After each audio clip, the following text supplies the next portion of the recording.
Hello little ബീസ്. ഇന്ന് ഞാൻ army ആയ കഥ പറഞ്ഞു തരട്ടെ.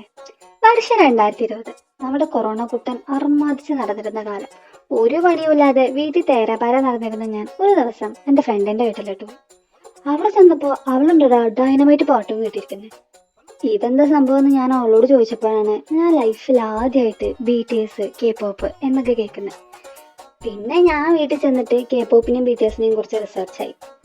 അങ്ങനെയാണ് ഞാൻ BTS യുണൈറ്റഡ് നാഷൻസ് അറ്റൻഡ് ചെയ്തപ്പോഴുള്ള ആർഎമ്മിന്റെ സ്പീച്ച് കേട്ടത്. ദാറ്റ് മൊമെന്റ് ഞാൻ അവരുടെ ഫാനായി. അങ്ങനെ ഞാനത് ആർമിയായി. പിന്നീട് അങ്ങോട്ട് അവരുടെ പാട്ടുകളും ഡാൻസും BTS എപ്പിസോഡ്സും കാണലായിരുന്നു എൻ്റെ പണി. പക്ഷേ ഇവരെൻ്റെ ലൈഫിൽ വന്നത് മുതൽ ഞാൻ പോലും അറിയാതെ ഞാൻ മാറി തുടങ്ങിയിരുന്നു. എൻ്റെ ഇൻസെക്യൂരിറ്റീസ്, കോൺഫിഡൻസ് ഇല്ലായ്മ, ഞാൻ എന്നെ തന്നെ ക്രിട്ടിസൈസ് ചെയ്തിരുന്നത്, മറ്റുള്ള ആൾക്കാരെ ജഡ്ജ് ചെയ്തിരുന്നത്, എൻ്റെ പോയിന്റ് ഓഫ് വ്യൂസ് എല്ലാം മാറി തുടങ്ങി. ഞാൻ എല്ലാവരിലും അവരുടെ ഒരു വേ ഓഫ് ബ്യൂട്ടി കാണാൻ തുടങ്ങി. ഞാൻ എന്നെ തന്നെ സ്നേഹിക്കാൻ പഠിച്ചു. ഇന്ന് ഞാൻ മറ്റുള്ളവരുടെ മുമ്പ് ഇത്ര കോൺഫിഡൻസോടെ നിൽക്കുന്നുണ്ട്. റീസൺ അവരുടെ ലവ് യുവർ സെൽഫ് എന്ന് പറയുന്ന ആൽബത്തിലെ സോങ്സ് ഞാൻ എത്ര വട്ടം കേട്ടിട്ടുണ്ടെന്ന് എനിക്ക് പോലും ഒരു ഇഷ്ടമില്ല.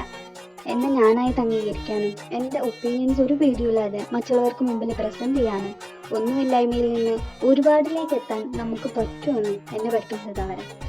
സത്യം പറഞ്ഞാൽ ബ്ലാക്ക് ആൻഡ് വൈറ്റിലൂടെ പോയ എൻ്റെ ലൈഫിലേക്ക് കളേഴ്സ് കൊണ്ടുവന്നവരാ അവര്.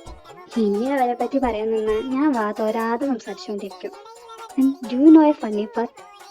നമ്മുടെ PSIയുടെ ഉപ്പ കാണുന്ന സ്റ്റൈൽ എന്ന് പറയുന്ന പാട്ടില്ലേ, അത് ഞാൻ ആദ്യമായിട്ട് കേൾക്കുന്നത് 4ാം ക്ലാസ്സോ 3ാം ക്ലാസ്സോ പഠിക്കുമ്പോൾ. അന്ന് പക്ഷേ അത് K-pop സോങ് ആണെന്നൊന്നും അറിയത്തില്ലായിരുന്നു. അന്ന് ഞാൻ കരുതുന്നത് അത് ഒപ്പ കണ്ടൻ സ്റ്റൈൽ എന്ന് പറയുന്ന ഒരു മലയാളം പാട്ടാണെന്ന്. ഫണ്ണിയില്ലേ? അപ്പോൾ ശരി, ബൈ ബൈ.